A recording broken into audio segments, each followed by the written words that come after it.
The votes from today are almost counted, and we have a result for the August special election. Issue 1 fails. Constitutional amendments in Ohio will still require just a simple majority to pass. That will not change, nor will the signature requirement to get amendments on the ballot. Good evening. Thanks for joining us. I'm Bob Kendrick. And I'm Stacia Nuckan. Again, Issue 1 gets rejected.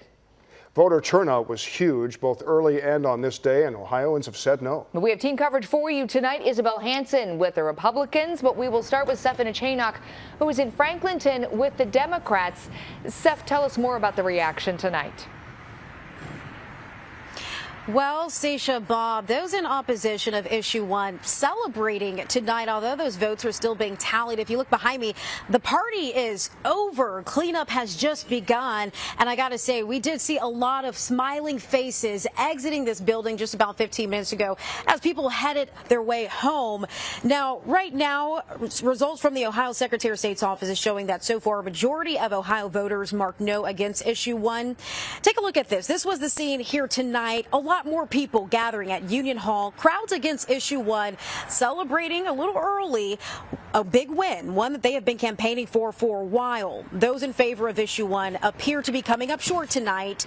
We did speak with Mayor Andrew Ginther, who shared a few words with us on the victory. Here's what he had to say. Well, obviously, all voices matter, and it's important for all the votes to be counted and to hear from folks regardless of their perspective on things. But the overwhelming majority of Ohioans have spoken loud and clear. And they believe in majority rule. They believe in one person, one vote. And they believe that 111 years history is worth fighting for. And they came out today on August 8th to vote overwhelmingly to reject this overreach by an extremist supermajority. Now, the mayor also saying that tonight sends a message ahead of the election this fall that Ohioans will take things into their own hands if needed. Live on your side, I'm Stephanie Chaynock. Back to you. All right, Steph, thank you so much.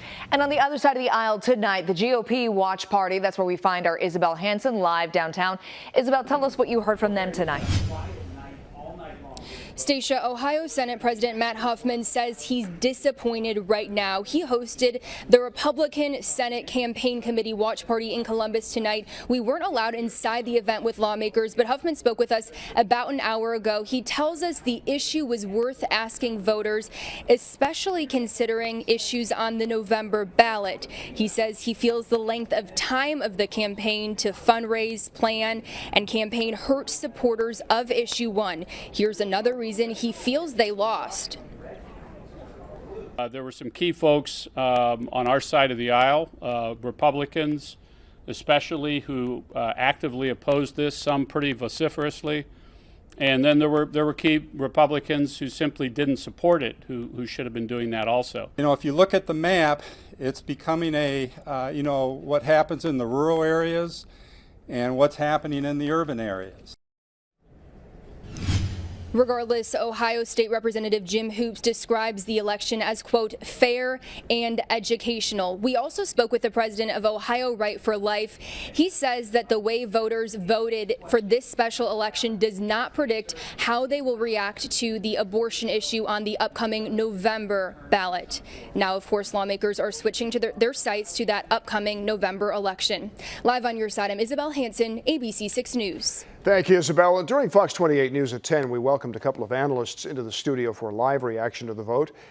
GOP strategist Mehek Cook says that conservatives face a major fight going into November. Common Cause Executive Director Catherine Terser says that Ohioans just preserve their rights. Of course, we're incredibly pleased that we were able to stop Issue 1 and stop this power grab.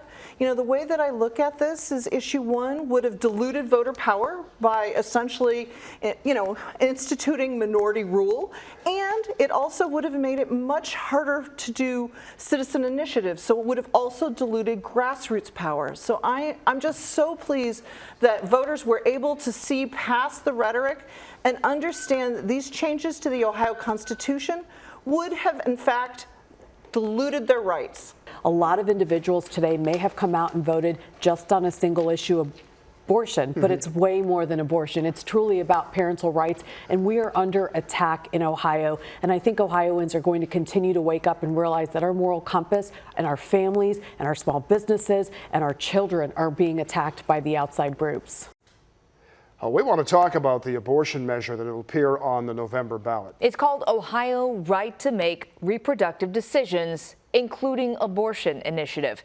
If it passes, it gives Ohioans the right to make and carry out one's own reproduction decisions. It would be a constitutional right, so the state could not interfere. And your physician would have the final say on terminating a pregnancy as long as the fetus is not viable outside the womb. And supporters just turned in the last of their signatures to get the marijuana legalization initiative on the ballot. And that would allow the cultivation, sale, possession, and use of recreational marijuana. It would apply to anyone 21 years and older. You could legally have 2.5 ounces of marijuana, and you could grow 6 pot plants, 12 per household. The vote for that will be on November 7th. For the latest numbers and the reaction to the vote today, just go to the WSYX app. And don't forget to sign up for the breaking news alerts while you're there. You'll receive notifications whenever big news happens.